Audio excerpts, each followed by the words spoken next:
පරමාණු ව්‍යුහය. හරි මෙතනින් එනම් පාඩම් පටන් ගමු. නැත්නම් අපි ක්ලාස් එක පටන් ගමු. හරි මේක පළවෙනි ඒකකය.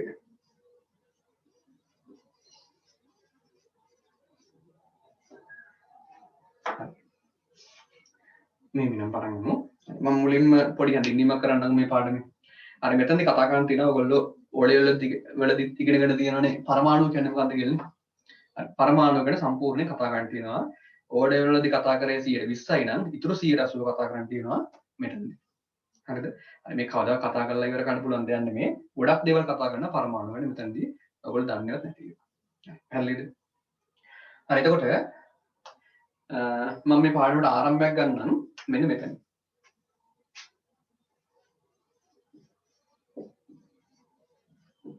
හරි මොකද්ද මේක අකුරු නම් හරියට දන්නේ නැහැ. හරි මොකද්ද? පදාර්ථය. හරි මෙතනින් පාඩමට මම ආරම්භයක් ගන්නවා. හරිද? එතකොට මොකද්ද මේ පදාර්ථය කියලා කියන්නේ? පදාර්ථය කියන්නේ මොකද්ද? හරි මම ඉස්සෙල්ලා අර ඕගනික් ගැන හඳුන්වන්න දී ඔයගොල්ලන්ට කිව්වා ඔය ළඟ අතට අහුවෙන මොන හරි දෙයක් අරගන්න කියලා. ආයෙත් ගන්නකො අතට අහුවෙන දෙයක් මොන හරි. හරි මගේ අතට අහුනේ මෙන්න මේක. මේ මාක පෙන් එක. හරිද? එතකොට මේ මොකද්ද? පදාර්ථයක්. හරිද? අය ලොකුවට මේවා ඉගෙන ගන්න දෙයක් නැහැ. සාමාන්‍ය ඉගෙන ගන්න මේ හැට පේන දේවල්. මොකද්ද මේක? පදාර්ථයක්. හරිද? හරි බලන්න මේ පදාර්ථයට දැන් මේ මාක පෙන් එක ගත්තොත් මේකට තියෙන ප්‍රධාන වශයෙන් ලක්ෂණ දෙකක්. තේරුණාද? හරි. දැන් මම මේක අත උඩින් තිබ්බාම මගේ අතට බරක් දැනෙනවා. තේරුණාද? ඒ කියන්නේ මේ පදාර්ථෙට මොකක් තියෙනවද? මොකක් තියෙනවද මේකට? හරි ස්කන්ධයක් තියෙනවා. ස්කන්ධයක් තියෙනවා. හරි පැහැදිලිද? හරි මම ඊට පස්සේ අවකාශයේ මෙන්න මේක තිබ්බහම හරි මෙන්න මේ මාක පෙන්වන අදාළ කොටසක් අවකාශයෙන් මෙයා වෙන් කර ගන්නවා. තේරුණාද? ඒ කියන්නේ මෙයා අවකාශයේ මොකක් අත් කර ගන්නවද? කිසියම් ඉඩ ප්‍රමාණයක් අත් කර ගන්නවා. එහෙනම් අවකාශයේ මොකද්ද? ඉඩක් අත් කර ගන්න. හරිද? අවකාශයේ ඉඩක් අත් කර ගන්නවා. හරි එතකොට මම උදාහරණයක් විතර ගත්තේ මේ මාක පෙන් එක. හරි ඕගොල්ලෝ තව ඒවා අතට ගන්නද? හරි එහෙනම් පොදුවේ පදාර්ථයක් කියන එක හඳුන්වන්න පුළුවන් මොකක් කියලාද? හරි අවකාශයේ ඉඩක් අත් කරගන්න ස්කන්ධයක් සහිත ඕනම දෙයක්. පැහැදිලිද? හරි මොකද්ද පදාර්ථයක් කියලා කියන්නේ? අවකාශයේ ඉඩක් අත් කරගන්න ස්කන්ධයක් සහිත ඕනම දෙයක්. පැහැදිලිද? හරි. දැන් එහෙනම් මම උදාහරණයක් ගන්නවා. හරි උදාහරණයක් ගත්තොත් එහෙම හරි අපි ගමුකෝ මිනිස්සෙක්. හරි මිනිස්සයා කියන්නේ පදාර්ථයක්. ඇයි එහෙම කියන්නේ?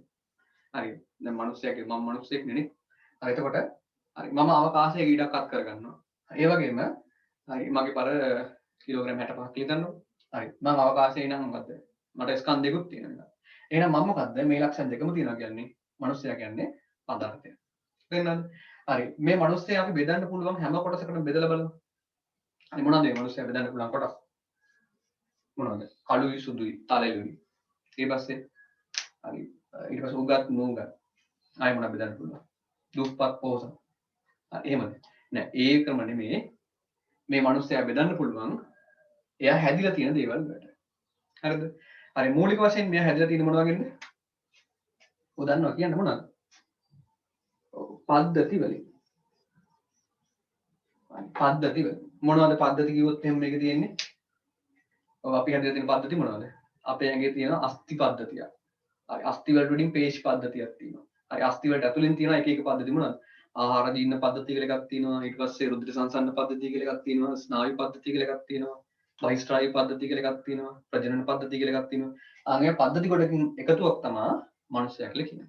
හරිද? ඊට පස්සේ ඔය පද්ධති තවදුරටත් කොටස් වලට වෙන් කරන්න පුළුවන්. පද්ධති තවදුරටත් කුඩා කොටස් වලට බෙදන්න පුළුවන්. මොනවද ඒවා? උදාහරණයක් විදිහට ගත්තොත් එහෙම ආහාර ජීර්ණ පද්ධතිය බෙදන්න පුළුවන්. මොනවද? කට තියෙනවා ඒකේ. අග්න්‍යාශය තියෙනවා. ආමාශය තියෙනවා. ඊට පස්සේ මහාන්ත්‍රය කුඩාන්ත්‍රය තියෙනවා. ඊට පස්සේ ගුද මාර්ගය තියෙනවා. අන් ඒ වගේ දේවල් වලට වෙන් කරන්න පුළුවන්. රුධිර සංසරණ පද්ධතිය ගත්තොත් එහෙම එකේ හදවත තියෙනවා. ඒ කියන්නේ හෘදය වස්තුව තියෙනවා. ඊට පස්සේ ධමනි ශිරා තියෙනවා. අන් ඒ වගේ වෙන් කරන්න පුළුවන්. හරිද? හරි. එතකොට පද්ධති වෙන් කරන්න පුළුවන් මොනවටද? අවයව වලට. පැහැදිලිනේ? හරි දැන් ඔයන්නේ නම් මිනිස්සයා කියන එක නා වෙන් කරා. දැන් මිනිස්සයා කියලා එකක් නැහැ. පද්ධති වෙන් කරා. ඔව් අවයව වලට දැන් බෙදාගෙන යනවා දැන්. හරිද? ඊට පස්සේ අවයව කියන එක බෙදන්න පුළුවන් මොනවටද? අවයව කියන එක බෙදන්න පුළුවන්. හරි දැන් උදාහරණයක් විදිහට හදවත කියන අවයවය ගත්තොත් එහෙම ඒක හැදලා තියෙන මොනවගෙන්ද? ඒක හැදලා තියෙන මොනවගෙන්ද? ඔව්. හර්පේසි කියන පටකයෙන්. හරි පටක වලට වෙන් කරන්න පුළුවන් එනම් මේක තේරුණා නේද? හරි එහෙනම් ඔන්න මම වෙන් කරා පටක වලට. හරිද? ඊට පස්සේ පටක හැදලා තියෙන මොනවගෙන්ද කියලා අහුවොත් එහෙම ඕන කෙනෙක් දන්නා මොනවගෙන්ද? ඔව් සෛල වලින් කියලා. ඔන්න එහෙනම් මම මේක සෛල දක්වාම වෙන් කරගෙන ගියා. හරි. මිනිස්යාව. හරිද? හරි. දැන් සෛලත් තවදුරටත් වෙන් කරමු. හරි. මොනවට වෙන් කරන්න පුළුවන්ද? සෛලයක් ගත්තොත් එහෙනම් හැදලා තියෙන්නේ නියස්තිය, මයිටොකොන්ඩ්‍රියා, ඊට පස්සේ තව මොනවද තියෙන්නේ? ගොල්ගී දේහ, ඉගෙන තියෙනනේ ඔය වල නේද? අන් ඒ වගේ ඉන්ද්‍රිකා වලින්. ඉන්ද්‍රිකා වලට වෙන් කරන්න පුළුවන්. හරිද? හරි. එතකොට ඉන්ද්‍රිකා හැදලා තියෙන්නේ මොනවද කියලා අහුවොත් එහෙම හරි මම කියන්නම්. ඒවා හැදලා තින්නේ හරි මම කරා ගන්නම් අණු වලින්. හරිද? ඒ කියන්නේ කාබෝහයිඩ්‍රේට් අණු, ප්‍රෝටීන් අණු, ලිපිඩ අණු ආන් වගේ විවිධ අණු වලින් තමයි ඔන්න ඉන්ද්‍රිකා හැදලා තියෙන්නේ. හරිද? දැන් මම මේ අණුත් බෙදනවා මොනවටද? මොනවටද? අන්න හම්බ වෙනවා එකක් මොනවද? පරමාණු කියලා. හරි එහෙනම් අණු හැදලා තියෙන මොනවද? පරමාණු වලින්. හරිද? හරි එක විද්‍යාඥයෙක් හිටියා. එයාගේ නම කවුද? ජෝන් සීනර්. John Dalton. ජෝන් ඩෝල්ටන් තමයි යාගේ නම. හරිද? හරි මෙන්න මේ ඩෝල්ටන් කියන විද්‍යාඥයා එයාත් මොකද කරේ? මොනවා හරි පදාර්ථයක් අරගෙන පදාර්ථ කියපුවා මේ මිනිස්යාම වෙන්න ඕනේ නැහැ ඕනම එකක් කියලා මම කිව්වනේ. ආන්ගේ පදාර්ථයක් කරගෙන මෙන්න මේ විදිහට වෙන් කරන්න ගියා. හරිද? එතකොට එක තැනක නතර වුණා. ආන්ගේ නතර වෙච්ච තැනට යා කිව්වම කියලාද? පරමාණු කියලා. පැහැදිලි නේද? ඒ කියන්නේ මෙහෙමයි. එයාගේ දැනුම විදිහට ඒ කියන්නේ ඒ කාලේ තිබ්බ විද්‍යාව දිනුවත් එක්ක එයා කිව්වේ මොනවා හරි පදාර්ථයක් බෙදාගෙන ගිහිල්ලා බෙදන්න පුළුවන් කුඩාම එකකය මොකක් කියලාද? පරමාණුව කියලා. පැහැදිලි නේද? හරි ඒක අද වෙද්දි පිළිගන්නවද? අද වෙද්දි පිළිගන්නවද ඒක? නෑ මේ පරමාණුව කියන එක දැන් ඔයාලත් දන්නවා ඩෝල්ටන් දන්නේ නැති වුණාට මේක බෙදන්න පුළුවන් මොනවද? මේක බෙදන්න පුළුවන් ප්‍රෝටෝන, නියුට්‍රෝන, ඉලෙක්ට්‍රෝන කියන උපපරමාණු අංශු බවට. පැහැදිලිද? හරි ඩෝල්ටන් මෙතෙන් යනකම් කිව්වේ නෑ මෙන්න මේ පරමාණුව ළඟට යනකම් බෙදන්න පුළුවන් කියන එක හොයන්න. වැරදි නේද? හරි ඊට පස්සේ එයා මොකද කරේ? ලොකු සොයාගැනීම් කරන ඒ කාලේ හැටියට ඒක. එයා මොකද කරේ? ඔන්න ඔය කරුණ මූලික කරගෙන ඒ කියන්නේ පදාර්ථය බෙදන්න පුළුවන් කුඩාම එකකේ පරමාණු කියන එක මූලික කරගෙන එයා මොකද කරේ? තවත් කරුණු තුනක් ඒකට ඇඩ් කරලා පරමාණු වාදයක් ඉදිරිපත් කරා. පැහැදිලිද? මොකද කරේ? මෙන්න මේ කරුණ මූලික කරගෙන ඒකට තවත් කරුණු තුනක් ඇඩ් කරලා පරමාණු වාදයක් ඉදිරිපත් කරා. තේරුණාද? හරි ඒකට කියනවා මොකක්ද කියලා ඩෝල්ටන්ගේ පරමාණු වාදය කියලා. පැහැදිලිද? හරි ඔන්න ඔතනින් තමයි අපේ කෙමිස්ට්‍රි සිලබස් එකේ පළවෙනි පාඩමේ පළවෙනි කොටස පටන් ගන්න. එහෙම නැත්නම් කෙමිස්ට්‍රි පටන් ගන්න ඔන්න ඔතනින් ඩෝල්ටන්ගේ පරමාණු වාදය කියන එක. පැහැදිලි නේද? හරි එහෙනම් පරමාණු වාදය මොකක්ද කියලා බලමු. ඒකේ දර මූලික කරුණු දැන් එකක් දන්නවා. මොකක්ද ඒ කරුණ? ඔව් පදාර්ථය වෙන් කරන්න පුළුවන් කුඩාම එකකය මොකද්ද? පරමාණු. හරි අපි ඕක පොඩ්ඩක් ලස්සන කරලා ඊට පස්සේ ඕකට ඔය විශේෂණ පදයෙන් එකතු කරලා හරි කරුණක් විදිහටම ලියගමු. හරිද? හරි එහෙනම් පාඩම ලියන්න පටන් ගමු නෝට් එක. හරි මෙහෙමයි නෝට් එක ලස්සනට ලියන්න, ලස්සන අකුරු ලියන්න. මොකද ඉස්සරහට ඕක බලන්න පුළුවන් වෙන්න ඕනේ. හරිද? හරි පරමාණු ව්‍යුහය කියලා මාතෘකාව ලියලා හරි ඒ අර්ථය ලියන්න. හරි පදාර්ථය යනු හරි පදාර්ථය යනු කියලා අණු මාතෘකාව ලියගන්න.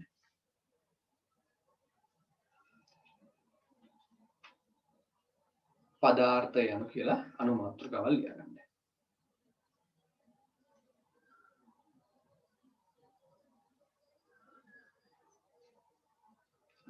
දැන් එන පටන් ගමු මෙහෙම. හරි ලියන්න මෙහෙම. හරි අවකාශයේ ඉඩක් අත් කරගන්නා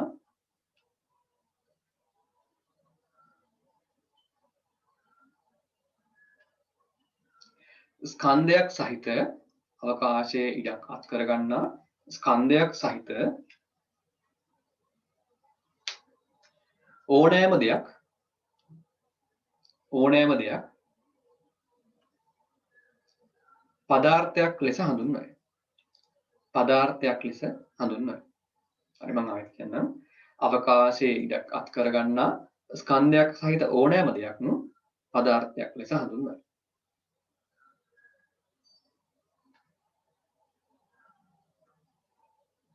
හරිද? හරිද මේ පදාර්ථය කියන එක මූලික භෞතික අවස්ථා තුනක් තියෙනවා. මම කලින් කියන්න බලන්න මොනවද? ඔව් ඝන කියලා භෞතික අවස්ථාවක් තියෙනවා. ද්‍රව කියලා භෞතික අවස්ථාවක් තියෙනවා. අය වායු කියලා භෞතික අවස්ථාවක් තියෙනවා. හරි. ඔයිට අමතරව තව භෞතික අවස්ථා තියෙනවා. ප්‍රධාන වශයෙන් මේ වලට කතා කරන්නේ ඔන්න ඔය තුන ගැන විතරයි. හරිද? හරි පහළ ලියන්න එන කරුණක් විදියට ඒක. හරි මෙය හරි ඒවායේ අංශු සකස් වී ඇති ආකාරය අනුව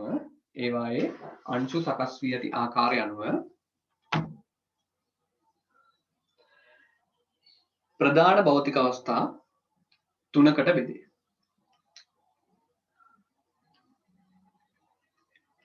ප්‍රධාන භෞතික අවස්ථා තුනකට බෙදේ. හරි පහලින් 1 2 3 කියලා පල්ලෙහාට දාලා ලියගන්න ඝන ද්‍රව වායු කියලා.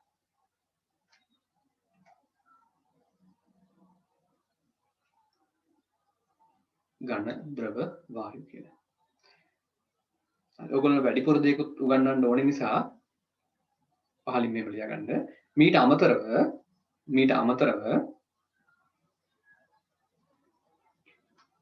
අමතරව ලියන්න ප්ලාස්මාව කමද ලියන්න. හරි ඝන ද්‍රව අතරමැදි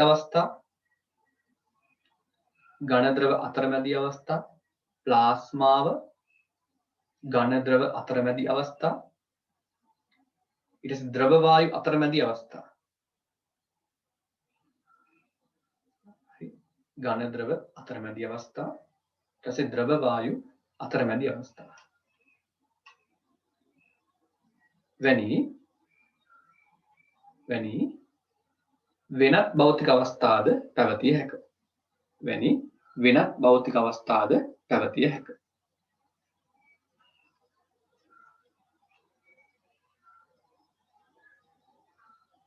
වැනි වෙනත් භෞතික අවස්ථාද පැවතිය හැක. හරිද නේද? ඒ අමතර දෙයක් කිව්වේ ඔයගොල්ලන් වැඩිපුර දැනුමට.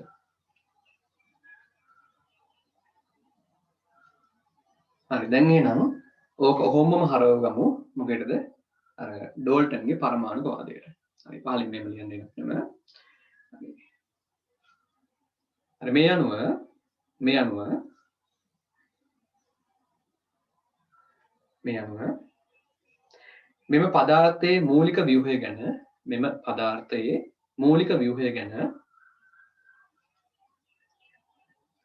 මෙම පදාර්ථයේ මූලික ව්‍යුහය ගැන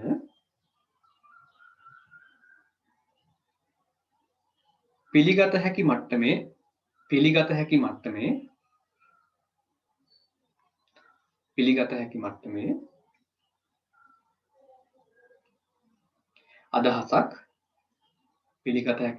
අදහසක් හරි මුල්ම වරට ඉදිරිපත්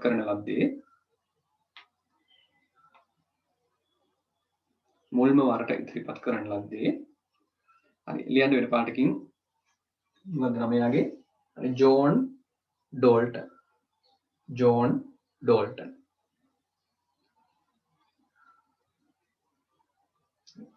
ඩෝල්ටන් හරි විසින් ඉදිරිපත් කරන ලද මුල්ම වරට ඉදිරිපත් කරන ලද්දේ ජෝල් ඩෝල්ටන් විසිනි කියලා ලියන්න. මෙන්න මෙයා තමයි ඉදිරිපත් කරන්නේ. හරි තව ඊට කලින් ඔය හිපොක්‍රටිස් ඊට පස්සේ ආකිමිඩිස් නම් නෙමෙයි. අන් ඒ වගේ ඔය එක දාර්ශනිකයෝ හිටියේ ඇරිස්ටෝටල්. අන් ඒ වගේ කට්ටියත් පදාර්ථ ගැන එක අදහස් ඉදිරිපත් කරා. එන පිළිගන්න පුළුවන් විදිහේ අදහසක් ඉදිරිපත් කරේ මේ ජෝල් ඩෝල්ටන් විසින්. හරි මම ඔයගොල්ලන්ට මේ ගෲප් එකට තියරි නෝට් එකක් දැම්මම මෙන්න මේ කොටස අදාළ. ඒක මේ කියන්නේ ටීචර්ස් ගයිඩ් එකේ තියෙන එක. එහෙම වරන් දැන් මේ කියන්නේ තේරුම් ගන්න පුළුවන් විදිහට පෙළගසලා. ඒකත් කියව ගන්න මේ විභාගයට අහන්න ඒ කියන්නේ වැදගත් කරුණු ටික තියෙන්නේ. ආන් ඒ ටික විතරයි මම ඔය නෝට් එකට දෙන්නේ. හරිද? අර ඉතිහාස කතා ඒගොල්ලෝගේ උපන්දිනේ මේ සේවය කරපු කාලය ආන් ඒ විභාගයට අහන්න නැහැ. ඒවත් ඔක්කොම ඇතුළත් කරලා නෝට් එකට දාලා තිනවා. ගෲප් එකේ බලන්න PDF එකක් දාලා තියෙනවා. හරි. හරි මෙයා විසින් පැහැදිලිනේ. ලියන්න. හරි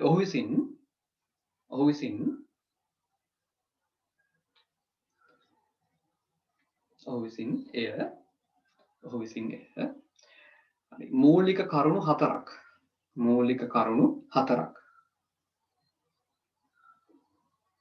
සහිතව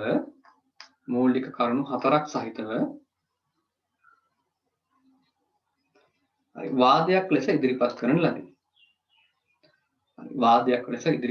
ලදී. පැහැදිලිද ඒක? වාදයක් ලෙස ඉදිරිපත් කරන ලදී. ඒක නම් ලියගන්න. මෙම වාදය ලියන්න වෙන පාටකින් මොකක් කියලා හඳුනනවද? ඩෝල්ටන්ගේ පරමාණුක වාදය.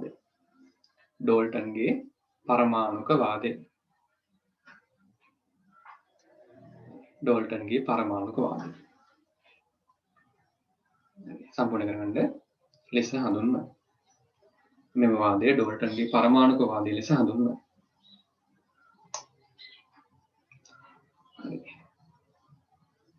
පැහැදිලි නේද? හරි ගන්න දෙන අණු මාත්‍රකාවක් විදියට මොකද්ද? ඩෝල්ටන්ගේ පරමාණුක වාදය.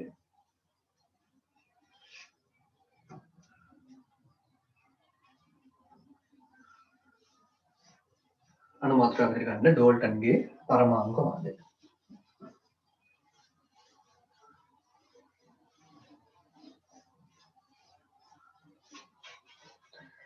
හරි ඒකේ පළවෙනි කරුණ නම් දැන්නවත් දන්නවා. මොකක්ද ඒක? පළවෙනි කරුණ මොකක්ද? ඩෝල්ටන්ගේ පරමාණු වාදය. ඔව් පදාර්ථය හැදිලා තියෙන කුඩාම ඒකකය මොකක් කියලාද කිව්වේ ඒක? පරමාණු කියලා. හරි මුලින්ම ඔය දන්න එක ලියාගමු. ලියන්න එක කියලා පළවෙනි කරුණ එයාගේ. හරි ලියන්නෙම හරි පදාර්ථය සෑදී ඇති හරි මූලික තැනුම් ඒකකය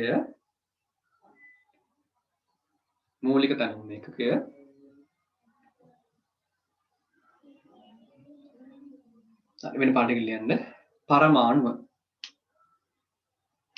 පරමාණුව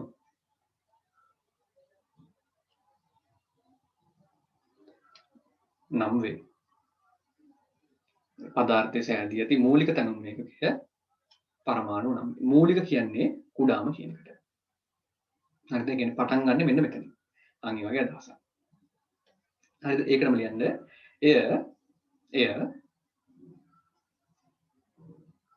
තවදුරටත් කුඩා කොටස්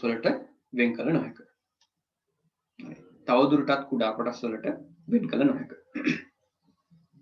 හරි ඔක තමයි පළවෙනි කරුණ යන්නේ. හරිද? හරි මම ඊළඟ කරුණ තුන දැන් කියන්නම්. එයා මේකට ඇඩ් කරපු. හරි යා මෙන්න මෙහෙම එකක් කිව්වා. හරි හොඳට තේරුම් ගන්න ඕනේ මේක. හරි මේක මේ හරි ඔයගොල්ලෝ දන්නම කරුණක් වෙන්න ඇති. ඉගෙනගෙන නැත් ඇති. ඒ වුණාට මේ හරියටම තේරෙලා නැති වෙන්න පුළුවන්. හරිද? මෙයා කියේ මෙහෙම. දැන් අපි දන්නවනේ මෙහෙම. හරි කාබන් කියලා මූලද්‍රව්‍යයක් තියෙනවා. හරිද? ඊට පස්සේ සල්ෆර් කියලා මූලද්‍රව්‍යයකුත් තියෙනවා.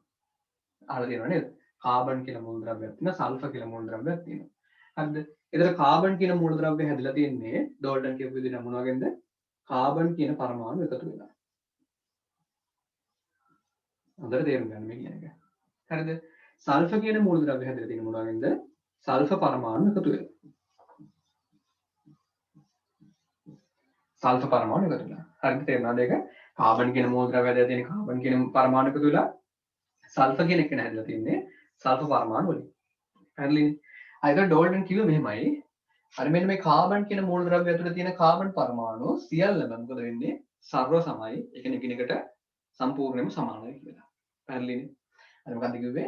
කාබන් කියන මූලද්‍රව්‍ය හැදිලා තියෙන කාබන් පරමාණු සියල්ලම සර්ව සමයි.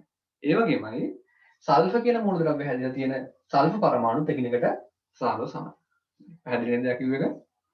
හරි එහෙනම් මොකක්ද කිව්වේ? මම මේ ඉදිරි කියන්නම්. හරි එකම මූලද්‍රව්‍ය තුල ඇති පරමාණු සියල්ලම සර්ව සමයි. පැහැදිලිද? ඊට පස්සේ මෙහෙම තේරුම් ගන්න. හරි කාබන් පරමාණුකුයි සල්ෆර් පරමාණුකුයි ගත්තොත් එහෙම ඒ දෙන්නා එකිනෙකට සමානයිද? නැහැ. ඒ දෙන්න එකිනෙකට වෙනස්. හරි අදහස තේරුණාද ඒකේ? මොකක්ද කිව්වේ? එකම මූලද්‍රව්‍ය ඇතුළේ තියෙන පරමාණු සියල්ලම සර්ව සමයි. හැබැයි වෙනස් මූලද්‍රව්‍ය දෙකක පරමාණු එකිනෙකට වෙනස්. පැහැදිලි නේද ඒක? හරි. එහෙනම් ලියමු දෙවෙනි කරුණට. එහෙනම් එකම මූලද්‍රව්‍යයක් තුල ඇති පරමාණු එකම මූලද්‍රව්‍යයක් තුල ඇති පරමාණු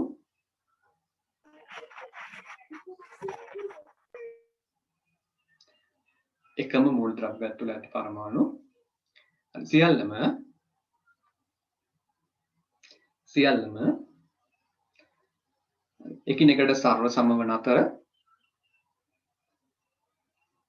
එකිනෙකට සර්ව සම වන අතර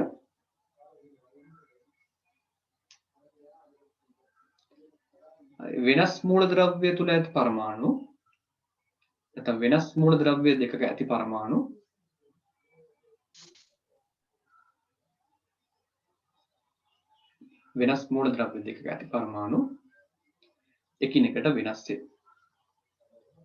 එකිනෙකට වෙනස්ය. තේරුණානේ?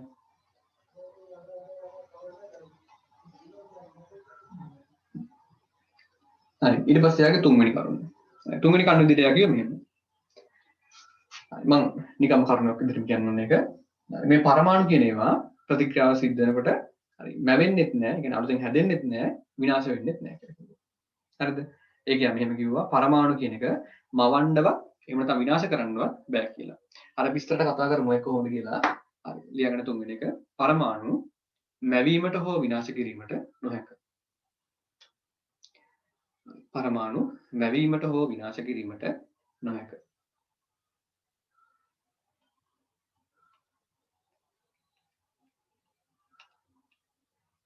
පරමාණු මැවීමට හෝ විනාශ කිරීමට නොහැක. ඒක තමයි යාගේ පරමාණු වාදයේ තුන්වෙනි කරුණ උනේ. දැන් අවසාන එක. හරි බලමු එහෙනම් එක. හරි ඔය ඒ කාලේ විද්‍යාව දියුණුවත් එක්ක ඒ කියන්නේ 20 වෙනි සතවර්ෂයේ වගේ නේද? විද්‍යාව දියුණුවත් එක්ක හොයාගෙන තියෙන මෙන්න මේ වගේ සංයෝග කිහිපයක් විතරයි. ජලය කියලා කියන්නේ ඒක හැදලා තියෙන හයිඩ්‍රජන් වලිනුයි ඔක්සිජන් වලිනුයි H2O. ඔන්න ඔය වගේ දේවල් හොයාගෙන තිබ්බා.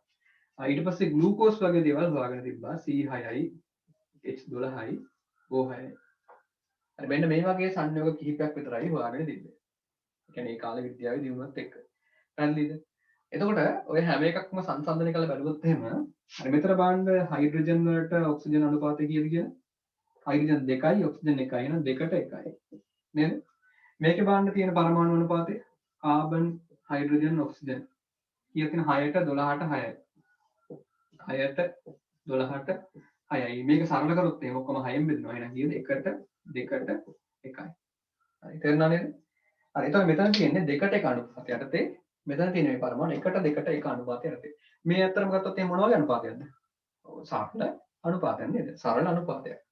හරි එහෙනම් ඩෝල්ටන් කිව්වා මේ ලෝකේ තියෙන හැම සංයෝගයක්ම හැදලා තියෙන්නේ ඒ පරමාණු මොන වගේ අනුපාත වලින් එකතු වෙලාද? සරල අනුපාත වලින් එකතු වෙලා කියලා. හරිද? ඒක තමයි යාගේ හතරවෙනි කරුණ උනේ. ලියන්න නම් මෙන්න. ලියන්න. හරි මූලද්‍රව්‍ය පරමාණු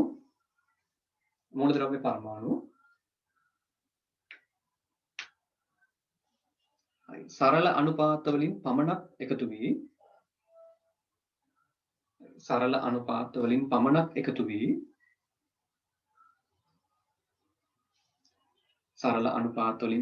එකතු වී හරි මොනවද හදනවද? සංයෝග සාධක.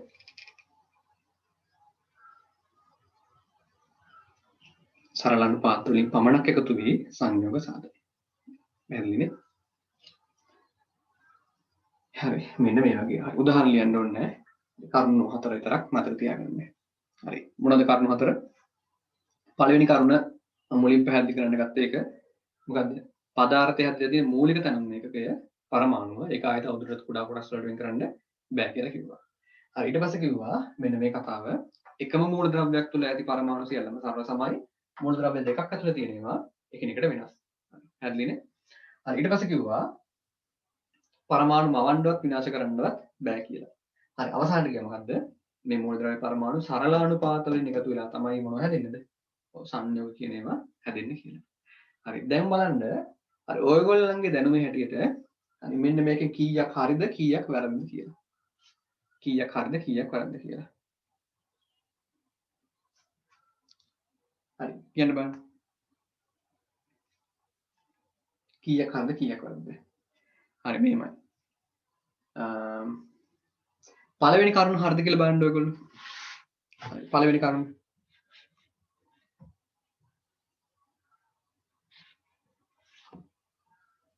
පළවෙනි කරුණ හරිද? මොකද්ද පළවෙනි කරුණ කිව්වේ? පරමාණුව කියන එක තවදුරටත් කුඩා කොටස් වලට වෙන් කරන්න බෑ කියලා. හරි ඒක වැරදි කියලා හැමෝම දන්නවා. ඊයේ පරමාණුව කියන එක අපි වෙන් කරන මොනවටද? ප්‍රෝටෝන ඊට පස්සේ නියුට්‍රෝන ඉලෙක්ට්‍රෝන කියන උපපරමාණු කංශ බවට. එහෙනම් ඩෝල්ටන්ගේ පරමාණුවාදයේ පළවෙනි කරුණ ගැන මොකද කියන්න පුළුවන්? ඒක වැරදි. වැරදි නේද? හරි. ඊළඟට. හරි අනිත් ඒවාත් ඔහොම බලන්න. මේක බිඳ වැටෙන්න හේතුවක් තාම දන්නවද? හරි බිඳෙන්න හේතුවක් දන්නවද ඒක? සමස්ථානික කියලා දෙයක් අහලා තියෙනවා නම් හරි මෙන්න මේක වැරදි කියලා ඔව් දන්නවා. තාම සමස්ථානික කියන්නේ මොනවද කියලා දන්නේ නැත්නම් හරි ඒක අපි ඉගෙන ගමු. හරි ඊට පස්සේ තුන්වෙනි කරුණ පරමාණු මවන්නවත් විනාශ කරන්නවත් බෑ කියපු එක බිඳ වැටෙනා මොකෙන්ද? ඕගොල්ලෝ න්‍යෂ්ටික ප්‍රතික්‍රියා ගැන අහලා තියෙනවා නම් හරි එතනදී පරමාණු වලින් හැදෙනවා තියෙන පරමාණු විනාශ වෙනවා. අන් මේ වගේ දේවල් ගැන ඉගෙන ගන්නවා. හරි මේ පාඩමේදී කතා කරලා බලමු. හරි ඊට පස්සේ හතරවෙනි එක. හරි ඒක උදාහරණකින් මම බිඳ වැටන්නම් මේ වගේ. හරි මම ගන්නම් සුක්‍රෝස් කියන එක නා. ඒ කියන්නේ සීනි වලට C12යි H22යි O11යි.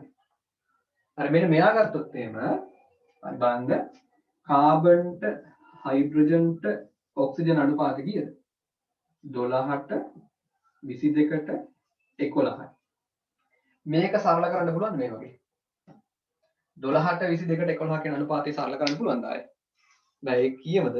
12ට 22ට 11. එහෙනම් මේක සරල අනුපාතයක්ද? නෑ නේද? එහෙනම් මොකද වෙන්නේ? එයාගේ පරමාණුකවාදී හතරවෙනි කරුණක් නැත්තරම වැරදි කියලා අපිට ඔප්පු කරන්න පුළුවන්. තේරෙනවද? හරි එහෙනම් අපිට මොකද කියන්න පුළුවන්? ඩෝල්ටන්ගේ පරමාණුකවාදය කියන එක හරි ඒ කාලේ විද්‍යාවේ දියුණුවත් සමග හරි කියලා පිළිගත්තට දැන් විද්‍යාව මීට වඩා දියුණු නිසා ඒකේ තියෙන වාදේ කරුණු හතරම පිළිවෙලට දැන් මේ වෙද්දි බිඳ වැටිලා තියෙනවා. තේරෙනවනේ? ඒ වුණාට ඒක නොසලකා හරින්නේ නැහැ. ඇයි පරමාණු කියන එක ගැන මුලින්ම අදහසක් ඉදිරිපත් කරේ මෙයා හින්දා ඒ ගෞරවය යාට හම්බ වෙනවා. පැහැදිලිද? නැත්නම් මෙයා පිස්සෙක් කියලා එහෙම හිතන්නේ නැහැ කවදාවත්. හරිද? අපි ඒක මේ විතරම ගොඩින් දැන් දුර කතනය කියන එක හොයාගත්තේ කවුද? ටෙලිෆෝන් එක හොයාගත්තේ කවුද? ඇලෙක්සැන්ඩර් ග්‍රෑම් බෙල් නේද උනේ? ඔව් එයානේ හොයාගත්තේ. එයා මොකද්ද මුලින්ම හොයාගත්තේ? ස්මාර්ට්ෆෝන් එකක්ද? නෑ නේද? එයා අඩුම ගානේ හීනකින්වත් හිතන්නේ නැද්ද මේ එයා හොයාගත්ත ටෙලිෆෝන් එක මේ දක්වා ඩෙවලොප් වෙලායි කියලා? නෑ නේද? ආන් ඒ වගේ තමයි මෙන්න මේක. හරිද? ඒ හින්දා එයාට මොකුත් කියන්න වෙන්න එපා. හරි. පාලින් එනම් මෙහෙම ලියාගන්න. හරි. එවකට තිබූ විද්‍යාවේ දියුණුවත් සමග එවකට තිබූ විද්‍යාවේ දියුණුවත් සමග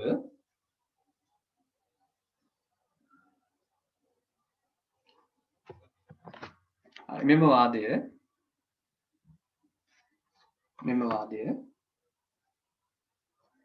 ශතවර්ෂයක් පමණ පැවතුණු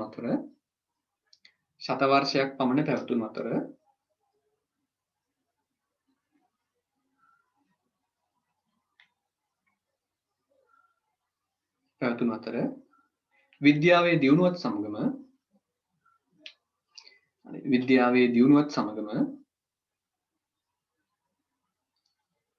එහි අඩංගු මූලික කරුණු සියල්ලම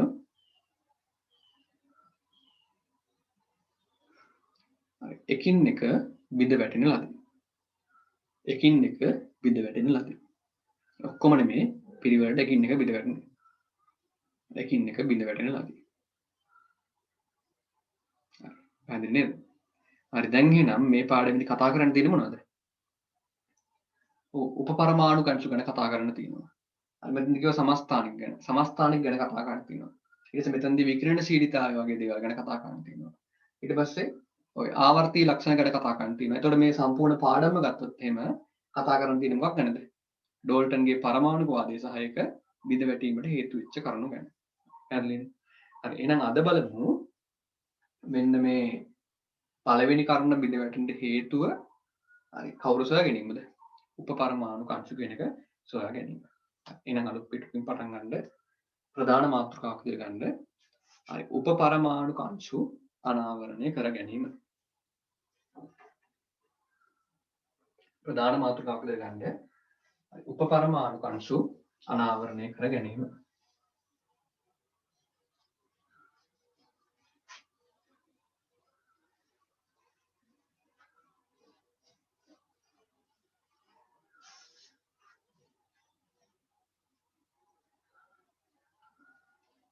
උපපරමාණු අංශු අනාවරණය කර ගැනීම. ඒ අර්ථයෙන් මෙහෙම ලියන්න. හරි පොඩි හඳින්වීමක් ලියගන්න. හරි මේවා සොයා ගැනීමත් සමගම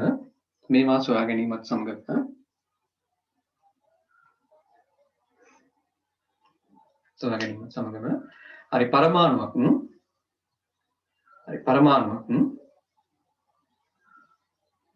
හරි තවදුරටත්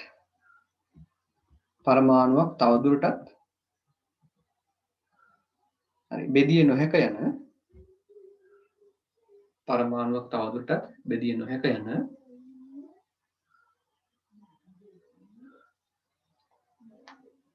කරුණ බිඳ වැටෙන ලදී. ඒ කියන්නේ ඩෝල්ටන්ගේ පරමාණු පදයේ පළවෙනි කරුණ බිඳ වැටුණා දැන්. කරුණ බිඳ වැටෙන ලදී.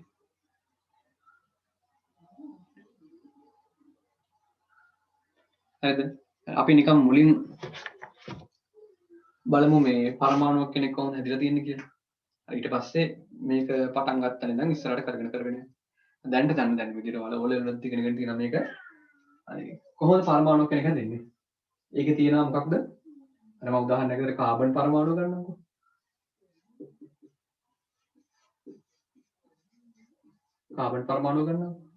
හරි කාබන් පරමාණුව ගත්තොත් එහෙම ඒකේ තියෙන මැද මොකද්ද? න්‍යෂ්ටිය කියලා ඒක කියන්නේ. ඔය න්‍යෂ්ටිය කියන එකේ තියෙන්නේ මොනවද? ප්‍රෝටෝන සහ නියුට්‍රෝන ප්‍රධාන වශයෙන්. පැහැදිලිද? හරි ඊට අමතරව එයා වටේට තියෙන මොනවද? ශක්ති මට්ටම් ඒ වගේ තියෙනවා ඉලෙක්ට්‍රෝන කීයද? කාබන් පරමාණු වෙනම් 6ක් තියෙනවා. හරි ඔය විදිහට. ඒතර කාබන් පරමාණු කියන්නේ මෙන්න මේකට. පැහැදිලිද? එතකොට මේක හඳුන්වන නමක් කියලාද? පරමාණුවේ න්‍යෂ්ටිය කියලා. ඒ න්‍යෂ්ටිය හැදලා තියෙන මොන වගේද? ප්‍රෝටෝන යාගේ සංකේත අපි දානවා P කියලා. ඊට පස්සේ නියුට්‍රෝන යාගේ සංකේතය මොනවද? N. මීට අමතරව තව වෙනත් අංශුනුත් තියෙනවා. O level එකේ ඉගෙන ගත්ත නැති. වෙනත් අංශුනුත් තියෙනවා. දැන් ඒක මතක තියාගන්න. හරි ඊට පස්සේ මේ මොනවද? ඒව හඳුන්වනවා ඉලෙක්ට්‍රෝන කියලා.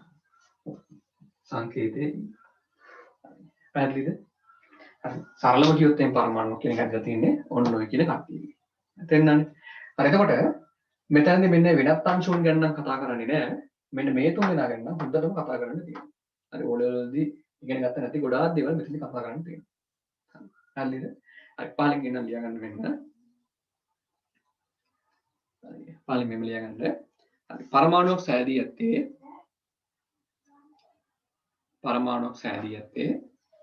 හරි මූලික වශයෙන්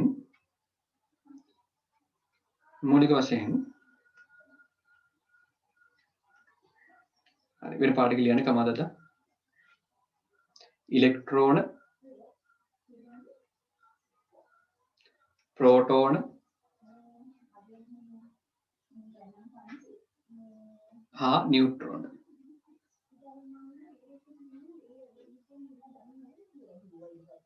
ඉලෙක්ට්‍රෝන, ප්‍රෝටෝන, නියුට්‍රෝන යන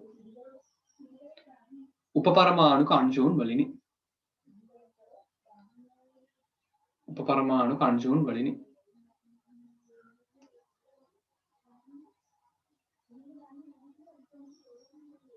උපපරමාණු අංශුන් වලිනි. හරි. හරි. පහලින් නිකන් ඇදලා පෙන්නන උදාහරණයක් විදිහට කාබන් පරමාණු කියලා අරගෙන මෙන්න මේ වගේ රූපයක්. ඊට පස්සේ එකින් එක ගැන හරි විශේෂයෙන් කතා කරනවා.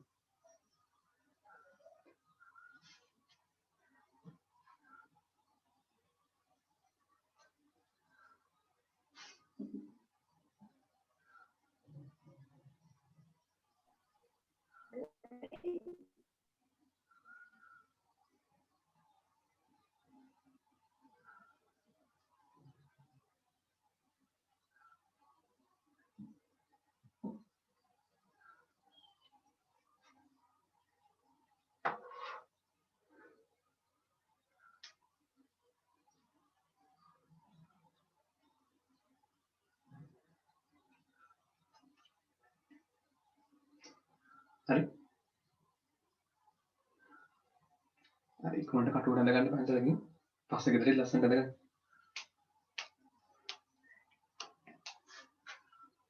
එතකොට මෙන්න මේ කියන ඒ වගේ තමයි හැදලා තියෙන්නේ. මේ වෙනත් අංශුන් කියන ඒවා මොනවද කියලා දැනගන්න ආසයිද? තාමතර දේවල් දැනගන්න ආසයිද? හරි එන උදාහරණ ලියන්න. හරි වෙනත් අංශුන් කිව්වම පොසිට්‍රෝන. ප්‍රෝටෝන නෙමෙයි මොනවද? පොසිට්‍රෝන. හරි තව වෙනත් අංශුවක් ගත්තොත් එහෙම මොකද නම? නියුට්‍රිනෝ. නියුට්‍රිනෝ. නියුට්‍රෝන නෙමෙයි නියුට්‍රිනෝ.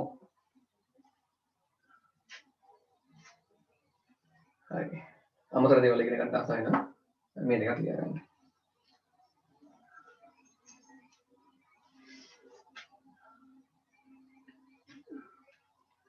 හරි එහෙනම් අපි මෙන්න මෙයාගෙන් පටන් ගමු.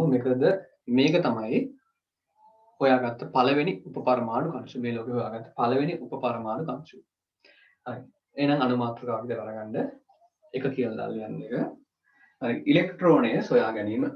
හරි ඉලෙක්ට්‍රෝනය සොයා ගැනීම.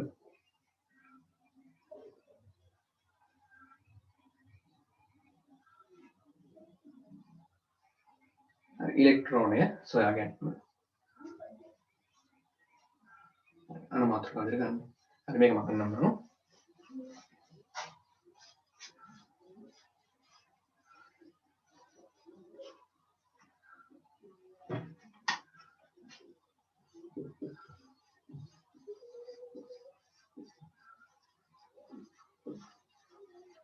ඉලෙක්ට්‍රෝනය සොයා ගැනීම. හරිද? එතකොට ඉලෙක්ට්‍රෝනය සොයා ගැනීම කියන එකේ ගෞරවය හම්බෙන්නේ හැමෝම දන්නවා කාටද? එයාගේ නම ඒ විද්‍යාඥයාගේ නම කවුද? ජේ.ජේ. තොම්සන්. ජේ.ජේ. තොම්සන් කියන විද්‍යාඥයාට තමයි මේ ඉලෙක්ට්‍රෝනය සොයා ගැනීමේ ගෞරවය හම්බෙන්නේ. හරිද? හරි. එතකොට ඉලෙක්ට්‍රෝනය සොයා ගැනීමේ පරීක්ෂණය කරේ කියන්නේ ඒ ඉලෙක්ට්‍රෝනය සොයා ගැනීම පරීක්ෂණය නෙමෙයි. ඒකට මුල් වෙච්ච පරීක්ෂණය උනේ මම ලියන්නම්. මුල් වූ පරීක්ෂණය. හරි ඒක හඳුන්වන්නේ හරි කලින් ක්ලාස් එකට ගිහිල්ලා තියෙනවා නම් දැන් දන්නවා ඒක මොකද්ද? කැතෝඩ කිරණ පරීක්ෂණය. කැතෝඩ කිරණ පරීක්ෂණය. හරිද? එහෙම නැත්නම් ඔකට කියන විසරජක නල පරීක්ෂාව කියලා. එහෙම නැත්නම් කැතෝඩ කිරණ පරීක්ෂණය කියලා කියනවා. හරිද? හරි එතකොට මේ කැතෝඩ කිරණ පරීක්ෂණය කරා කවුද? කරේ මෙයාද? තොම්සන්ද කරේ? නෑ නෑ කැතෝඩ කිරණ පරීක්ෂණය කරේ තොම්සන් නෙමෙයි. අර කැතෝඩ කිරණ පරීක්ෂණය කරේ විදත් විද්‍යාඥයෝ 3 දෙනෙක්. හරිද? 3 දෙනෙක්. අර ඒකෙන් ලොක්ක තමයි කවුද? ඒ කියන්නේ ප්‍රධාන උනේ කවුද? විලියම් මොකක්ද යාගේ නම? කොහොමද කියන්නේ නම? විලියම් ක්‍රූක්ස්. හරිනේ මම ලියුවා. විලියම් ක්‍රූක්ස්. එයා තමයි ප්‍රධානියට. හරි තව විද්‍යාඥයෝ දෙන්නෙක් හිටියා. හරි. අනිත් එක්කෙනා නම මොකක්ද නම? කියවලා හුරු කරගන්න කටට. හරි හිටෝෆ්. කවුද? හිටෝෆ්. පළවෙනි කෙනා කවුද? විලියම් ක්‍රූක්ස්. අනිත් එක්කෙනා හිටෝෆ්. හරි අනිත් එක්කෙනා කවුද? ජුලියස් සීසර්ද? කවුද ජුලියස්?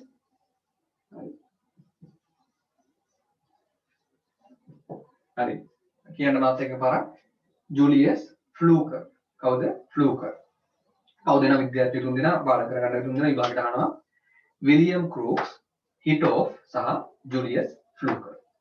තේරුණානේ කවුද? විලියම් ක්‍රූක්ස්, හිටෝෆ් සහ ජුලියස් ෆ්ලූකර්. හරි ඔන්න ඔය විද්‍යාඥයන් තුන් දෙනා තමයි කැතෝඩ කිරණ පරීක්ෂණය එහෙම නැත්නම් ඉලෙක්ට්‍රෝන සොයා ගැනීමේ මූලික වෙච්ච පරීක්ෂණය සිද්ධ කරන්නේ. තේරුණාද?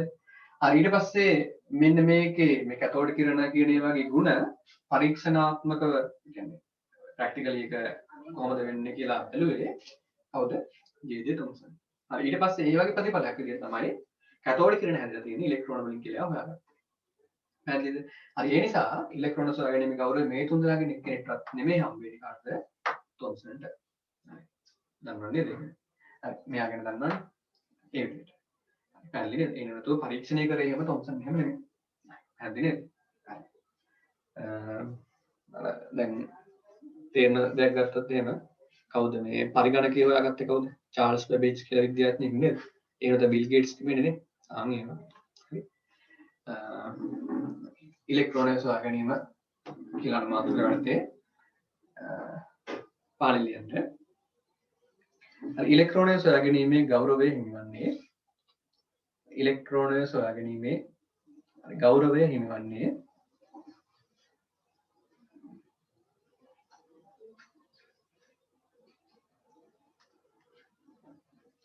වෙන පාඩක ලියගන්න නම්පත් ජේ තොම්සන් ජේ තොම්සන් එහෙම මතක තියාගන්න මුල් අකුරු දෙකත් එක්කම ජේ තොම්සන් යන විද්‍යාඥයාට විද්‍යාඥයා මම නම් දන්නේ නැහැ කියන්නේ ඔයගොල්ලෝ ලියගන්න යන විද්‍යාඥයාට හරිද ඊළඟ කන්නට ලියගන්න අනේ මේ සඳහා මුල් වූ පරීක්ෂණය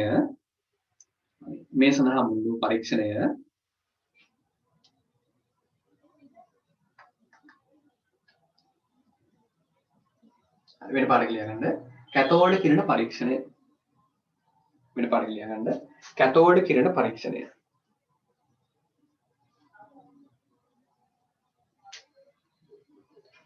කැතෝඩ කිරණ පරීක්ෂණය හරි වරණකත ලියගන්න විසර්ජක නල පරීක්ෂාව හරි විසර්ජක නල පරීක්ෂාව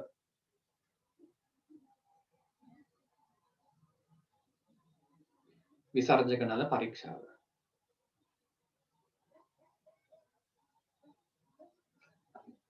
වරණමාලා 9 වේ විසර්ජක නල පරීක්ෂාව 9 වේ මම ආයෙත් කියන්නම් මේ සඳහා මුල් වූ පරීක්ෂණය කැතෝඩ කිරණ පරීක්ෂණය එහෙම නැත්නම් විසර්ජක නල පරීක්ෂාව 9 වේ හරිද හරි පාළි ලියන්න එන ඉලක්කන විදිහට ඒ සඳහා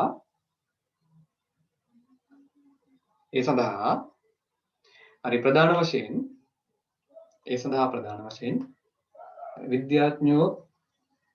විද්‍යාඥයෝ හරි තුන් දෙනෙක් සහභාගී වේ නැත්නම් 30 දෙනෙක් සහභාගී වේ හරි පහලින් 1 2 3 දාලා ලියගන්න තුන් දෙනාම නම් පාඩම් කරගන්න ඕනේ හරි මේ දවස්වල වෙන ලොකු වැඩකුත් නැහැ නේ තුන් දෙනා පාඩම් කරගන්න හරි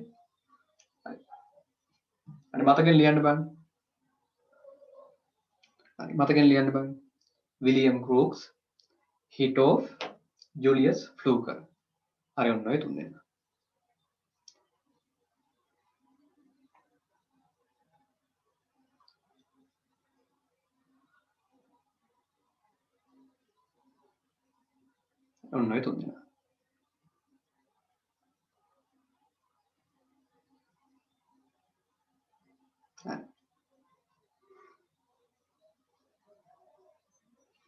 පැහැදිලිනේ හරි දැන් එහෙනම් බලමු මේ කැතෝඩ කිරණ පරීක්ෂණය කොහොමද සිද්ධ කරන්නේ කියලා හරි එහෙනම් මේක යටතේ අනුමාතෘකාවල ඉලෙක්ට්‍රෝන සොයා ගැනීම යටතේ අනුමාතෘකාව ලියගන්න හරි කැතෝඩ කිරණ පරීක්ෂාව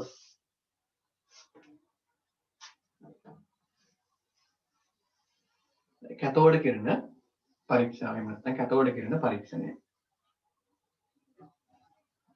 හරි MCQ එකක් වගේ අහන්න පුළුවන් MCQ එකක් කියන කොච්චරද ඔය CN එක ලකුණක්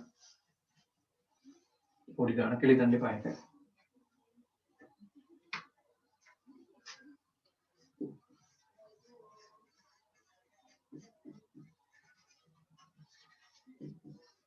කැතෝඩ කිරණ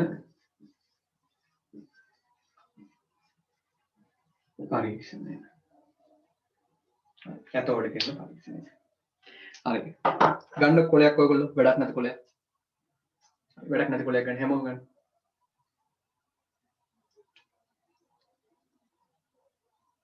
හරි ගත්තද හරි මම මේ කියන දේවල් ටික අඳින්න හරි ඉස්සරම අඳින්න මෙන්න මේ වගේ වීදුරු නලයක් දෙකලවර සංවෘත කරපු වීදුරු නලයක්. දෙකලවර සංවෘත කරපු වීදුරු වලින් හදපු නලයක් වදින්න. එඳ නැමෝ. හරි ඊට පස්සේ ඒක ඇතුලේ ගිහිල්ලා තියන්න ලෝහ තහඩු දෙකක්. ලෝහ තහඩු දෙකක්. හරි මාත් එක්කම අදින්න මේවා. දෙකලවර සංවෘත වීදුරු නලයක් ලෝහ තහඩු දෙකකුත් තියන්න. හරි. ඊට පස්සේ මෙන්න මේ ලෝහ තහඩු දෙක අතරට ලබා දෙන්න විද්‍යුත් ක්ෂේත්‍රය. ඒ කියන්නේ බැටරියක් දාන්න. හරි මම බැටරියක් මෙහෙම ඇදලා පෙන්නන්නම්. ඇදිනේ මේක. හරි බැටරියක් මෙහෙම ඇදලා පෙන්නන්නම්. එතකොට මේ බැටරියේ කෙටි අග්‍රය තියෙන්නේ. කෙටි අග්‍රය හඳුන්වනවා ඍණාග්‍රය කියලා. දිග අග්‍රය හඳුන්වනවා ධනාග්‍රය කියලා. හරි ඒක අත්‍තරම දාගන්න එහෙම. හරි කොට එක ඍණාග්‍රය, දිග එක ධනාග්‍රය. පැහැදිලිද? හරි එතකොට බලන්න මේවා චිත්‍ර විදියට පාඩම් කරන්න එපා. මේ ඍණාග්‍රයට සම්බන්ධ කරලා තියෙන මෙන්න මේ ලෝහ තහඩුව. පැහැදිලිද? අන්න එක දැන් ඉලෙක්ට්‍රෝඩයක් බවට පත් වෙනවා. ඉලෙක්ට්‍රෝන නෙමෙයි ඉලෙක්ට්‍රෝඩ කියනවනේ. ඉලෙක්ට්‍රෝඩයක් බවට පත් වෙනවා. හරි. අන්නේ ඍණාග්‍රයට සම්බන්ධ කරලා තියෙන ඉලෙක්ට්‍රෝඩය හඳුන්වන්නට මොකක් කියලාද? කැතෝඩය කියලා. කැතෝඩය කියලා. හරි මොනවත්ම දන්නේ නැතුණක් කමක් නැහැ. දැන් ඉගෙන ගන්න. ඍණාග්‍රයට සම්බන්ධ කරලා තියෙන ලෝහ තහඩුව හඳුන්වනවා කැතෝඩය කියලා. හරිද? එහෙනම් මෙයාට කියන්නව දන්නවා. මොකක් කියලා කියන්නේ? හරි දන්න කෙනෙක් chat එකට message එකක් දාන්න ටක් ගාලා. ධනාග්‍රයට සම්බන්ධ ඉලෙක්ට්‍රෝඩය හඳුන්වනවා. හරි. දන්න කෙනෙක් ඉක්මනට දාන්න.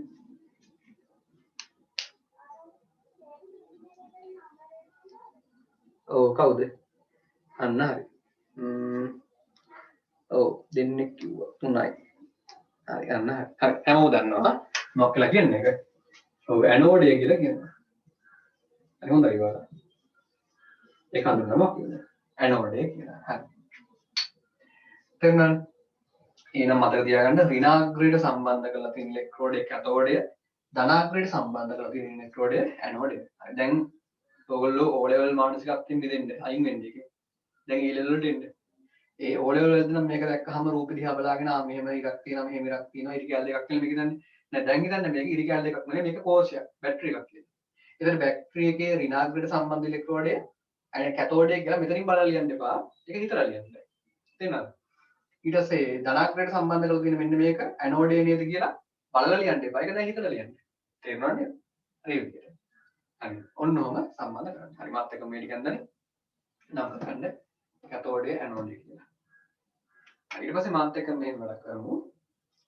හරි. මෙන්න මේ වගේ තැනකින්. ඒ කියන්නේ මෙන්න මේ වීදුරු නලේ මැද හරියින් හරි මේකට සම්බන්ධ කරන්න චූෂක පොම්පයක්. ඒ කියන්නේ අර වැකියුම් පම්ප් එකක් සම්බන්ධ කරන්න. නැත්නම් රික්තක පොම්පය සම්බන්ධ කරන්න. හරිද? හරි. දැන් මෙන්න මේ වැඩ ටික කරනවා. මම මේ බැටරියට ලබා දෙනවා මෙන්න මේ වගේ විශාල විභවාන්තරයක්. වෝල්ටේජ් එක. කොච්චර විශාල එකක්ද? වෝල්ට් 5000ත් 10000ත් අතර වගේ විශාල විභවාන්තරයක්. හරි ඒ වගේම මිලි ඇම්පියර් 0.1ක් විතර වගේ ඉතා කුඩා ධාරාවක්. හරි ආයෙත් බලන්න මොකක්ද කරේ කියලා ඔම්ම පාඩම් කරන්න ආයේ වෙන වෙලාවක් තියාගන්න එපා පාඩම් කරන්න. හරි වෝල්ට් 5000ත් 10000ත් අතර වගේ විශාල විභවාන්තරයක් ලබා දුන්නා. ඒ වගේම මිලි ඇම්පියර් 0.1ක් විතර වගේ කුඩා ධාරාවකුත් ලබා දුන්නා. විභවාන්තරයක් සහ ධාරාවක් කියන්නේ කරන්ට් එකට. විභවාන්තරය කියන්නේ වෝල්ටේජ් එකට. හරිද? ඔන්න දෙක ලබා දෙනවා. ලබා දීලා මොකද කරන්නේ? මෙන්න මේ චූෂක පොම්පේ භාවිතා කරලා ඇතුලේ තියෙන වාතයෙන් වැඩි ප්‍රමාණයක් එළියට අදිනවා. ඇතුලේ තියෙන වාතයෙන් වැඩි ප්‍රමාණයක් එළියට අදිනවා. පෙන්වන්න ඔන්න කියපු ටික. දැන් රූපෙන්දී ඕනෙම ඔයාලගේ. හරි. මේ වගේ විශාල විභවාන්තරයකුයි ධාරාවකුයි ලබා දෙනවා කුඩා ධාරාවක්. ඇතුලේ තියෙන වාතයෙන් වැඩි ප්‍රමාණයක් එළියට අදිනවා. සම්පූර්ණයෙන්ම නේ වැඩි ප්‍රමාණයක් කියලා කිව්වා. හරි. ඊට පස්සේ හරි මෙන්න මේ තත්ත්ව ටික ලබා දුන්නාට පස්සේ අර කියපු විලියම් ෆ්ලූක්ස්, හිටෝප් සහ ජුලියස් ෆ්ලූකර් කියන විද්‍යාඥයෝ තුන් දෙනා මෙන්න මෙහි වගේ නිරීක්ෂණයක් දැක්කා. මොකද උනේ? මෙන්න මේ කැතෝඩයේ අසල ප්‍රදේශය අඳුරු වෙනවා වගේ දැක්කා. අඳුරු වෙනවා කියන්නේ කළුවර වෙනවා වගේ දැක්කා. පැහැදිලිද? මොකද්ද මේ තත්ත්ව ටික ලබා දුන්නාට පස්සේ ඒගොල්ලෝ දැක්කේ? කැතෝඩයේ අසල ප්‍රදේශය අඳුරු වෙනවා, කළුවර වෙනවා වගේ දැක්කා. තේරෙනවද? හරි මේගොල්ලෝ මොකද කරේ? මේ වැඩේ දිගටම කරගෙන ගියා. ඇතුලේ තියෙන වාතය දිගටම එළියට අදින්න පටන් ගත්තා. තේරෙනවද? එතකොට මොකද වෙන්නේ? ඇතුලේ පීඩනය සෑහෙන මට්ටමක අඩුවීමක් සිද්ධ වෙනවා. පැහැදිලිද? ගොඩාක් අඩු වෙනවා පීඩනය. එතකොට මොකද වෙන්නේ? මෙන්න මේ කැතෝඩය ළඟින් පටන් ගත්ත අඳුර මුළු නලය පුරාම පැතිරිලා ගියා. තේරෙනවද මම කියපු එක? මුලින්ම මොකද වුනේ? කැතෝඩයේ අසල ප්‍රදේශයේ අඳුරුණා. ඊට පස්සේ අඳුර තවදුරටත් මේ නලය පුරාම පැතිරිලා ගියා. පැහැදිලිද? හරි. දැන් මොකද වුනේ? තවදුරටත් මේ වැඩේ කරගෙන ගියාට පස්සේ හරි ඒගොල්ලෝ දැක්කා කැතෝඩයෙන් පටන් ගන්න ඇනෝඩයෙන් අවසන් වෙන කිරණයක් වගේ එකක් ගමන් කරනවා. තේරුණාද? කැතෝඩයෙන් පටන් ගන්න ඇනෝඩයෙන් අවසන් වෙන කිරණ විශේෂයක් මේක හරහා ගමන් කරන්න පටන් ගන්නවා කියලා. තේරුණාද? හරි ඇඳලා පෙන්නන්න මෙන්න මේ කිරණ කීපයක්. හරි කිරණයක් අඳිද්දී අනිවාර්යෙන් මේ වගේ ඊතලයක් දාලා පෙන්නන්න. එහෙම නැත්නම් මේක නිකන් ඉරි කැල්ලක් විතරයි. හරිද? හරි පස්සේ කාලෙක මෙන්න මේව හැදෙන්නෙවුවා කැතෝඩයෙන් පටන් ගත්ත නිසා මොන කිරණ කියලාද? කැතෝඩ කිරණ කියලා. කැතෝඩ කිරණ. ඔන්න ඕක තමයි කැතෝඩ කිරණ පරීක්ෂාව. හරි තේරුම් නැත්නම් දැන් ඉගෙන ගන්න. ඕක තමයි කැතෝඩ කිරණ පරීක්ෂාවේ සිද්ධ වෙන්නේ. හරි අමාරු දෙයක් නෙමෙයි මේක නේද? හරි. හරි දැන් එහෙනම් ඕගොල්ලන්ටත් නෝට් එක තනියෙන් ලියා ගන්න පුළුවන්. හරි කියන්න බලන්න මොකක්ද මේගොල්ලෝ සිද්ධ කරේ? දෙකලවර සංවෘත වීදුරු නලයක් අරගෙන ලෝහ තහඩු දෙකක් සම්බන්ධ කළා. ඒක ලබා දුන්නා විශාල විභවාන්තරයකුයි ඉතා කුඩා ධාරාවකුයි. හරිද? හරි එතකොට කෝෂයේ ඍණාග්‍රයට සම්බන්ධ කරපු ඉලෙක්ට්‍රෝඩය අපි කැතෝඩ් කියලා හැඳින්වුවා. ධනාග්‍රයට සම්බන්ධ කරපු කැනෝඩ් කියලා හැඳින්වුවා. දැන් අද මේ බැටරිය මම අනිත් පැත්ත හැරෙවොත් එහෙම ඍණාග්‍රය මේ පැත්තට දැම්මොත් එහෙනම් මොකද වෙන්නේ? මෙයා කැතෝඩේ වෙනවා, මෙයා ඇනෝඩේ වෙනවා. තේරුණා නේද? හරි. ඊට පස්සේ මේගොල්ලෝ චූෂක පොම්පයක් දාලා ඇතුලේ තියෙන වාතයේ වැඩි ප්‍රමාණයක් එළියට අදිනකොට මේගොල්ලෝ දැක්කම මොකද්ද? කැතෝඩයෙන් පටන් ගත්ත කුඩා අඳුරක් කරුවලක් නලය පුරාම පැතිරිලා යනවා. පැහැදිලිද? මේ වැඩේ දිගටම කරද්දී ඒගොල්ලෝ දැක්කා කැතෝඩයෙන් පටන් ගත්ත කිසියම් කිරණ විශේෂයක් කොහාට ගමන් කරනවා කියලාද? ඔව් ඇනෝඩයට ගමන් කරනවා කියලා. පැහැදිලි නේද? හරි ඔන්න ඔය වැඩේ දැක්කා ඒගොල්ලෝ. පැහැදිලිනේ? හරි අන්නේ කිරණ කැතෝඩයෙන් පටන් ගත්ත නිසා අර තුන් දෙනාව නම් කරා මොනවා කියලාද? කැතෝඩ කිරණ කියලා. පැහැදිලිනේ? ඕක තමයි කැතෝඩ කිරණ පරීක්ෂාව. දැන් එහෙනම් අපි පිළිවෙලට ඔන්න ඔය ටික පොතේ ලියාගමු. හරිද? හරි දැන් එහෙනම් ඔය කොලේ අයින් කරන්න. කොලේ අයින් කරලා ඕක දිහා බලන්නවත් නැතුව තනියෙන් අඳින්න බලන්න. හරි මේක බලන්න ඕනේ නැහැ. තනියෙන් අඳින්න ඕගොල්ලෝ. විනාඩියක් දෙන්න. අදාළ කොටස් ටික අඳින්න. එතකොට නිකම්ම රූපය ඇඳලා තියෙනවා.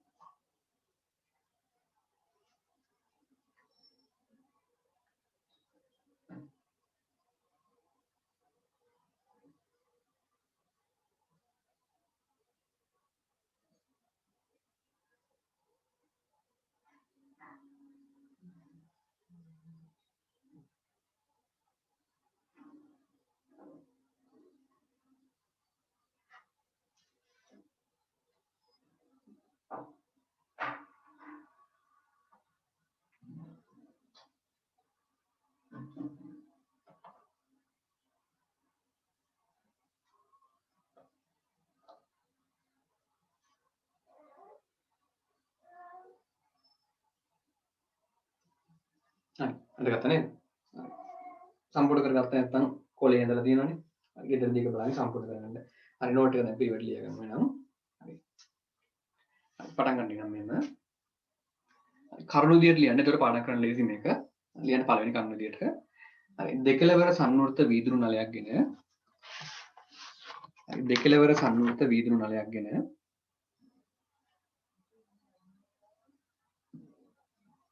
හරි ඒ තුල ලෝහ තහඩු දෙකක් තබා ඒ තුල ලෝහ තහඩු දෙකක් තබා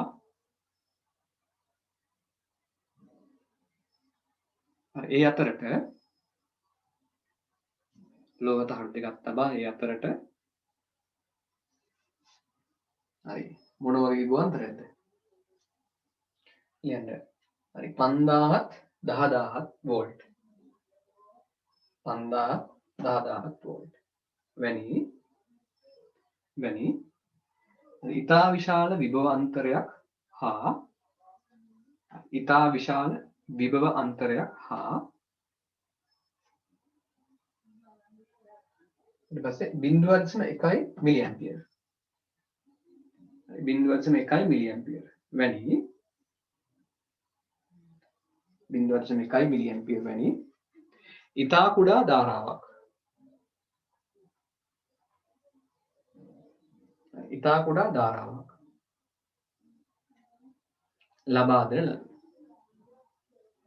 ලබා දෙන ලදී.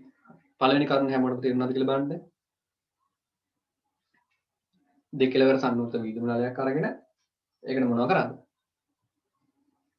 මේ වගේ ඉතා විශාල විභවාන්තරයක් සහ මේ වගේ ඉතා කුඩා ධාරාවක් ලබා දෙනවා. හරිද? හරි. දැන් වරණක් ඇතුලේ මෙන්න මේ ඔයගොල්ලෝ අර Q එක ලියාගන්න. වරණක් ඇතුලේ ලියන්නේ මෙහෙම. හරි මෙහිදී හරි කෝෂයේ ඍණාග්‍රයට සම්බන්ධ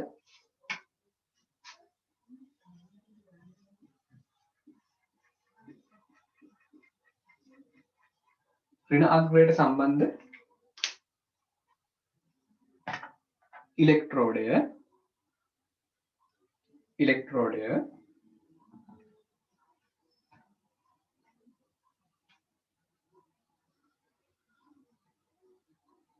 මොකක්ද කැතෝඩය ලෙසත් ඍණාග්‍රයට සම්බන්ධ ඉලෙක්ට්‍රෝඩය කැතෝඩය ලෙසත් හරි ඊපස්සේ ධනාග්‍රයට සම්බන්ධ ඉලෙක්ට්‍රෝඩය ඇනෝඩය ලෙසත් හඳුන්වනවා. හරි ධනාග්‍රයට සම්බන්ධ ඉලෙක්ට්‍රෝඩය ඇනෝඩය ලෙසත් හඳුන්වනවා.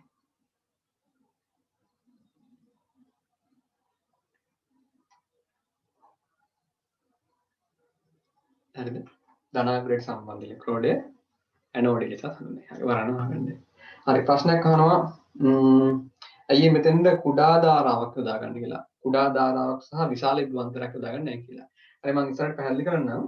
මේ කැතෝඩ් කිරණ ඇතුලේ තියෙන්නේ මොනවද? ඉලෙක්ට්‍රෝන කියලා. හරිද? හරි එතකොට ඉලෙක්ට්‍රෝන මෙතනින් නිදහස් වෙන ඉලෙක්ට්‍රෝනයි ඊට පස්සේ හරි මේ කියලා දෙන්න වායු අයනීකරණය වෙද්දී ඒ අයන වලින් පිටවන ඉලෙක්ට්‍රෝනයි කියලා. හරිද? හරි එතකොට මේ ඉතා කුඩා ධාරාවක් ලබා දීලා විභවාන්තරය ඉතා විශාල කරපුවම සිද්ධ වෙන්නේ මොනවා වෙන එකද? මේක රත් වෙන ප්‍රමාණය වැඩි වෙනවා. පැහැදිලිද? මේ ගොඩාක් රත් වුණාම ඉලෙක්ට්‍රෝන නිදහස් කිරීමේ හැකියාව වැඩි වෙනවා. ඒකයි ඉතා කුඩා ධාරාව පාවිච්චි කරන්නේ. හරි. හොඳයි ප්‍රශ්නේ. මේ වගේ ප්‍රශ්න තියෙනවා අහන්න. අපි ඩිස්කෂන් එකක් දෙන්න කරගෙන යන්න. හරි. හොඳයි. හරි දැන් මම කිව්වේ මෙන්න මේ ඇටෝම හදාගත්ත විදිහ. හරි. ඊට පස්සේ ලියන්න මෙහෙම දෙවෙනි කරුණ විදියට හරි නලයේ මැදට මෙන්න මේක ගැන කියන්නේ නලයේ මැදට හරි චූෂණ පොම්පයක් හරි දන්නේ නැහැ අපුණා චූෂණ පොම්පයක් හරි සවිකර හරි නලය අභ්‍යන්තරයේ ඇති වාතය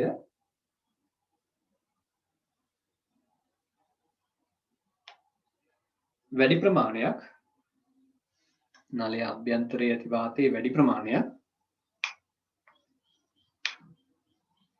ඉවතටගෙන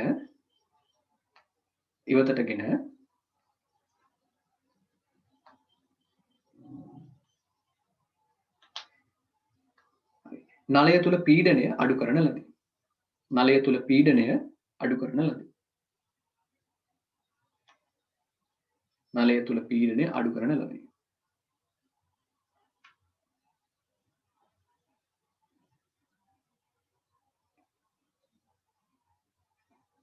හරි ඔන්න ඔක තමයි සිද්ධ කරන්නේ. හරි දැන් නිරීක්ෂණය බලමු වෙනවා. හරි තුන්වෙනි වැදගත් කරුණ දෙල්ලිය ගන්න මේක. හරි. ලියන්න මෙසේ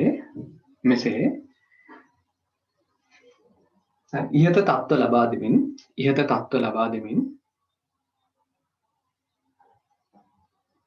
නලය තුල පීඩනය ඉහත තත්ත්ව ලබා දෙමින් නලය තුල පීඩනය දිගින් දිගටම අඩු කරන විට නලය තුල පීඩනය දිගින් දිගටම අඩු කරන විට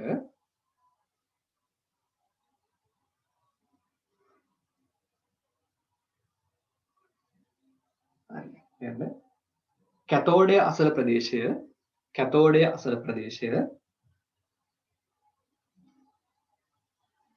හරි අඳුරු වෙන ලදී කියන්නේ කළුවර වුණා අඳුරු වෙන ලදී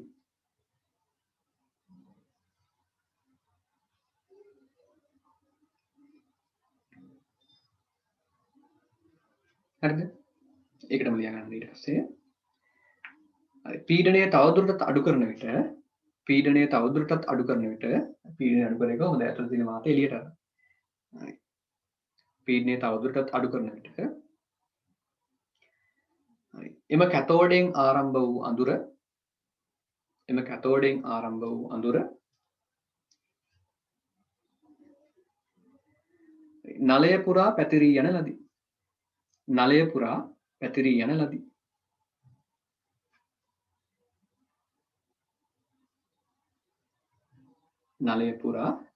යන ලදී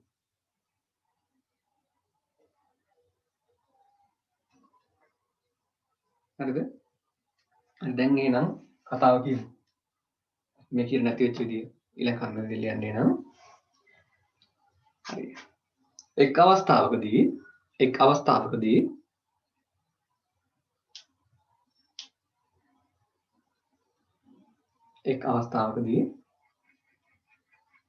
හරි කැතෝඩයෙන් ආරම්භ වූ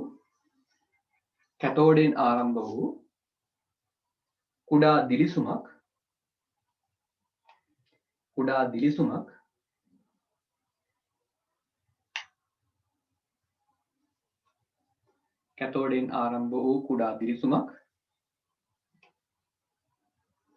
කිරණයක් ලෙස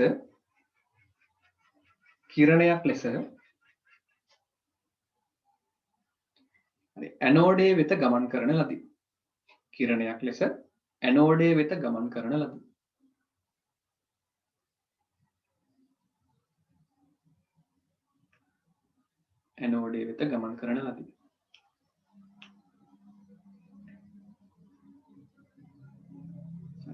පැහැදිලිනේ හරි ලියන්නේ නම් මෙහෙම මේවා කැතෝඩයෙන් ආරම්භ වූ නිසා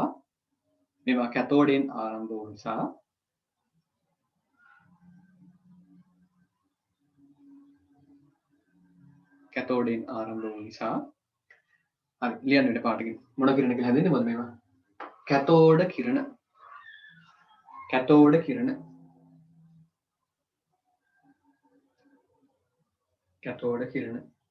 ලෙස හඳුන්වන ලදී